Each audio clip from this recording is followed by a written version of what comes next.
Next topic is principles of fire extinguishing. ठीक, principal यानी सिद्धांत, फायर एक्सटिंग्विशिंग मतलब आग को बुझाने।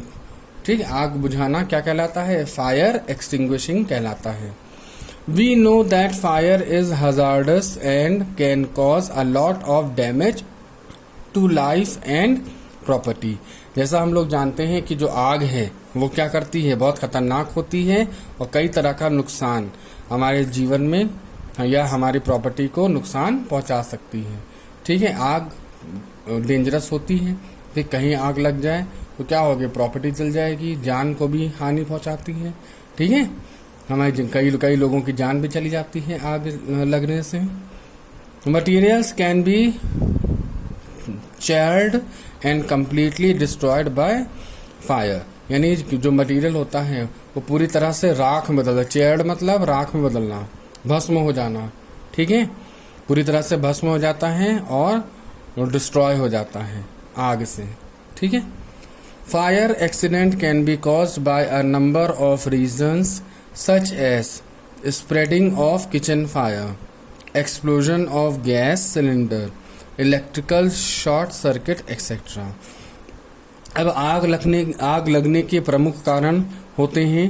अब कभी कभार कुछ ऐसे रीजंस होते हैं जैसे कि किचन फायर, किचन में आग लग गई।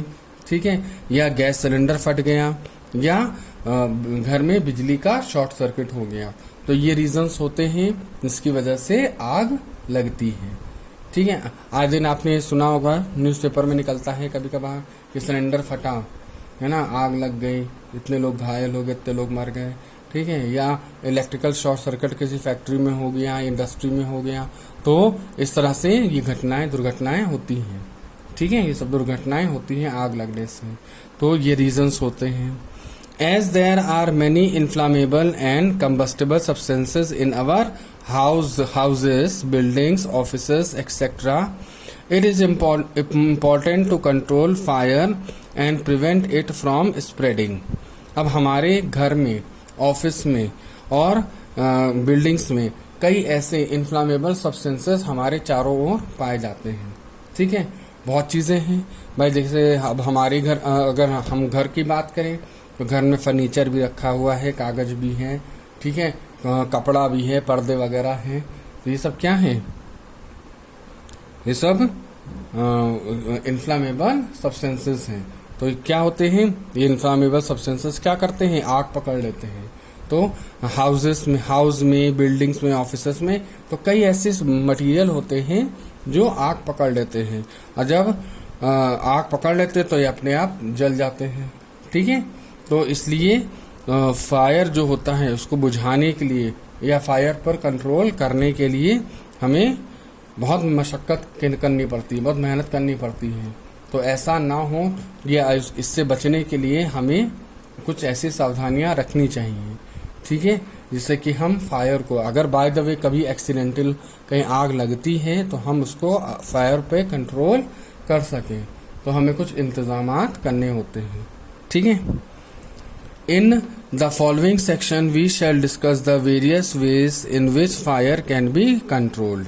यानी अब नीचे सेक्शन में कई ऐसे तरीके दिए गए हैं कि जिससे कि हम फायर को क्या कर सकें, कंट्रोल कर सकें। ठीक है, या आग लगने से हम बचा सकें। ठीक, तो देखिए एक्सीडेंटल कभी भी हो सकता है, एक्सीडेंटल बता के नहीं होता, कभी भी दुर्घटना हो सकती है। इलेक्ट्रिक जैसे आए दिन होती है, इलेक्ट्रिकल शॉर्ट सर्किट होती है, तो ये आए दिन होती रहती है। कभी वोल्टेज बहुत तेज हाई आ गया तो बिजली के जितने भी ऑपरेटर्स अपने आप जल जाते हैं। ठीक है, इससे आग लग जाती है, फैल जाता है। तो ये सब रीजंस होते हैं। तो इनसे बचाव के लिए हमें पहले से तैयार रहना चाहिए। कुछ ऑपरेटर्स ऐसे फायर एक्सटिंग्विशर्स हैं, उन्हें अपने घर में रखना चाहिए, या कुछ तरीके हैं जो हमें सोचने चाहिए और वो करने चाहिए। ठीक है, घबराना नहीं चाहिए, कुछ हमें सेफ्टी की प्रोसेसेस करनी चाहिए। ठीक है, तो स्टार्ट करते हैं कि वो कौन कौन से तरीके हैं जिससे हम फायर को लगने से बचा सकें। पहला है रिमूवल ऑफ कंबस्टिबल सब्सटेंसेस। अगर रिमूवल मतलब हटाना, ठीक, कंबस्टिबल सब्सटेंसेस को हटाना। ठीक, In this process, all combustible substances need to be removed from the building or residential site. यानी जो भी ज्वलनशील पदार्थ हैं हमारे घर में, तो उनको अलग हटाना चाहिए, ठीक, और उनको हटा करके अलग रखना चाहिए, या घर से दूर रखें, या फिर हो सकता है कि उसका एक कोई अलग कमरा बना लें, वहां रखें, ठीक है। कोई कभी कभार जैसे कि अब हम जैसे घर में किसी के 2 सिलेंडर हैं, ठीक है, तो सिलेंडर हैं तो अलग रखने चाहिए, ठीक है। घर में ये नहीं कि जहाँ पे बहुत ज़्यादा मटेरियल रखा है वहाँ पे सिलेंडर रखे हैं। बहुत लोग क्या करते हैं, स्टोर रूम में सिलेंडर भी रख देते हैं, केरोसिन ऑयल भी रख देते हैं, ठीक है। उसको रखना चाहिए, लेकिन कोई एक पर्टिकुलर सेफ जगह रखनी चाहिए जहाँ पर इलेक्ट्रिकल या कोई भी आग वगैरह का काम ना हो, ठीक है, तो उसको दूर रखना चाहिए। However, it not be practically possible in a short span of time. लेकिन ऐसा ये बहुत ये प्रैक्टिकली पॉसिबल नहीं होता, ठीक, लेकिन फिर भी कभी कभार चूंकि घर है, अब घर में बहुत ज़्यादा तो ऐसा स्पेस है नहीं कि एक कुछ ऐसी चीज़ों रखने के लिए स्पेस पर्टिकुलरली अलग बना भी हो, ठीक है, लेकिन एक रखना उसे अलग चाहिए। कहीं स्टोर रूम, अगर स्टोर रूम एक ही है तो स्टोर रूम में भी एकदम कोना कोई ऐसा हो जहाँ पर कोई ना जाता हो, ठीक है, वहाँ पर गैस सिलेंडर है, केरोसिन ऑयल है, वो भी इनको अलग अलग रखना चाहिए। ये नहीं सारे एक साथ रख दिए, ठीक है, अलग अलग रखना चाहिए, तो इस तरह से हम बचाव कर सकते हैं। ऑल्सो द एंटायर बिल्डिंग में be made of combustible material, और जो बिल्डिंग है उसमें भाई जितना भी मटेरियल होता है तो वो कंबस्टेबल ही कुछ कई ऐसी चीज़ें होती हैं कि कंबस्टेबल सब्सटेंस का ही इस्तेमाल किया जाता है, ठीक है। घर को बनाने के लिए हो सकता है, डेकोरेशन के लिए आप यूज़ कर रहे हो, तो उसका इस्तेमाल कम से कम करें, ठीक है। तो हमारे घर में मतलब किसी का भी घर हो, ठीक है, उसमें कंबस्टेबल सब्सटेंसेस होते ही हैं। भाई जैसे अगर हम कहें कि लकड़ी का दरवाज़ा है, लकड़ी की मेज कुर्सी है, तो भाई हर घर में पाई जाती है, ठीक है। अब बहुत लोग लोहे का दरवाज़ा नहीं पसंद करते हैं, अब हर कमरे में भी लोहे का दरवाज़ा नहीं पॉसिबल है, ठीक है, तो लकड़ी का ही लगता है। लेकिन लकड़ी भी एक तरह का कंबस्टेबल सब्सटेंस है, लेकिन वो देर से जलता है। इतना तो है कि हाँ, लकड़ी वगैरह देर से आग पकड़ती है, ठीक। अब प्लास्टिक के फाइबर के दरवाजे बहुत जल्दी पकड़ लेते हैं आग। तो कुछ घर की जो मटेरियल होते हैं वो क्या होते हैं, कंबस्टेबल सब्सटेंसेस होते हैं, ठीक। नेक्स्ट है cutting of the supply of supporter of combustion. जो कटिंग ऑफ मतलब काटना, supply of supporter of combustion, यानी कि कंबशन को सपोर्ट करने वाली जो भी सब चीज़ें हैं उसको, उसकी सप्लाई को रोकना, ठीक है। जैसे कि एयर, सबसे पहले तो जैसे कि हम कहते हैं एयर की सप्लाई रोकें, लेकिन एयर को रोकना इतना आसान नहीं होता, क्योंकि एयर क्या है, हर जगह है, ठीक, हर जगह एयर पाई जाती है, लेकिन फिर भी कुछ ना कुछ तो करते हैं, ठीक। क्या, जैसे कि in the previous activity you have observed that a candle get extinguished when kept under a closed glass chimney due to lack of oxygen. So if oxygen supply is cut off, fire can be put out. क्या होता है कि पिछले previous activities में हमने आपको पढ़ाया है कि जब कैंडल्स को जलाते हैं, ठीक है, अभी पिछली एक्टिविटी में आपने पढ़ा होगा कि कैंडल को जलाते हैं, अगर उसके ऊपर हम कोई वेसल रख दें, उल्टा करके वेसल रख देते हैं, तो कैंडल के बुझ जाती है। यानी कि ऑक्सीजन सप्लाई अगर हम काट दें तो कैंडल बुझ गई। तो इसका मतलब ये है कि कोई चीज़ जल रही है, अगर वहाँ से अगर ऑक्सीजन सप्लाई को हटा दें तो क्या होगा, वो आग रुक जाएगी, ठीक। This principle is use in most fire extinguisher, यानी कि फायर एक्सटिंग्विशर में इसी प्रिंसिपल का इस्तेमाल किया जाता है। The detail working of fire extinguisher is explained in the next section, covering the object or person on fire with a blanket, also cut off oxygen supply and help in putting out fire। यानी कि अगर हम fire extinguisher का तो यही सिद्धांत होता ही, इसके बारे में हम आगे सेक्शन में पढ़ेंगे। लेकिन मोस्टली जब आग लगती है तो हम क्या करते हैं कि मटेरियल या पर्सन के ऊपर ब्लैंकेट डाल देते हैं। ब्लैंकेट क्या होता है, वो ऑक्सीजन की सप्लाई को रोक देता है। तो इस वजह से हम क्या करते हैं, ब्लैंकेट डाल देते हैं, जिससे कि ऑक्सीजन की सप्लाई रुक गई और आग बुझ जाती है।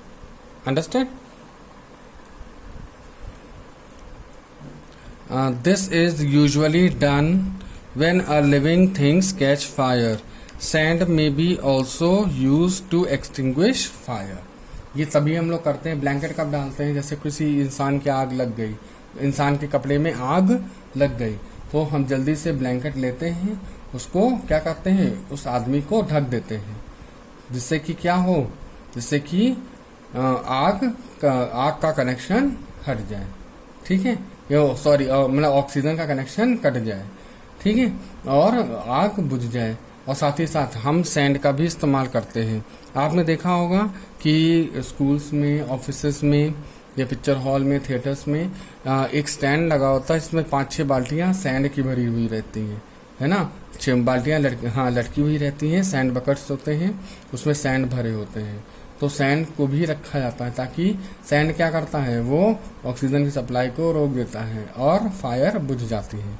ठीक है, तो हम इसका भी, सैंड का भी इस्तेमाल करते हैं। नेक्स्ट है लोअरिंग द इग्निशन टेम्परेचर, यानी कि हम अगर किसी मटेरियल का इग्निशन टेम्परेचर को कम कर दें। If the ignition temperature of a burning material is lowered then the fire will be put out. यानी इफ अगर हम किसी भी मटेरियल का इग्निशन टेम्परेचर को कम कर दें तो आग क्या हो जाएगी, बुझ जाएगी। ठीक है, this is usually done by pouring water over the burning objects. यानी ये तभी होगा जब हम किसी भी मटेरियल के ऊपर पानी डाल दें। ठीक है, तो अधिकतर पानी डालने पे क्या होता है, आग बुझ जाती है। क्यों बुझ जाती है, क्योंकि पानी क्या करता है, उस मटेरियल की इग्निशन टेम्परेचर को घटा देता है, और वो जैसे टेम्परेचर घट जाता है तो वो आग क्या होती है, वो बुझ जाती है। However, water can be used only when material like wood, paper, etc. are on fire. और पानी का इस्तेमाल तभी करना चाहिए जब आग किस में लगी हो, लकड़ी में हो, कागज में हो, इन चीजों में आग लगी हो तब पानी का इस्तेमाल करना चाहिए।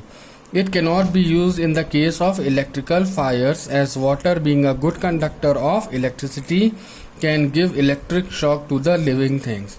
अगर इलेक्ट्रिकल शॉर्ट सर्किट हुआ है तो उसमें पानी का इस्तेमाल नहीं करना चाहिए। क्यों, क्योंकि पानी क्या होता है, good conductor of heat and electricity होता है।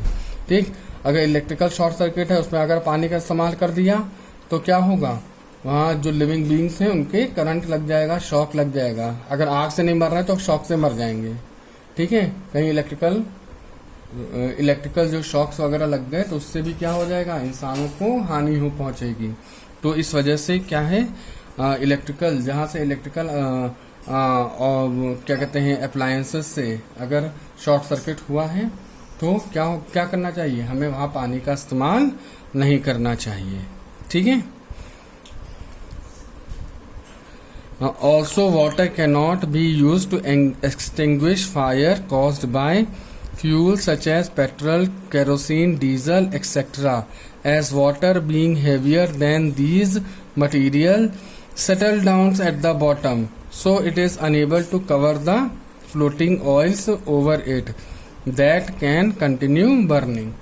और अगर कहीं आग लगी हो पेट्रोल से, केरोसिन से या डीजल से, ठीक है, ये सब क्या हैं, ये इन्फ्लामेबल सब्सटेंसेस हैं। अगर पेट्रोल से, डीजल से या केरोसिन से आग लगी है तो भी पानी का इस्तेमाल नहीं करना चाहिए। क्यों, क्योंकि जो पानी होता है वो इन ऑयल से भारी होता है।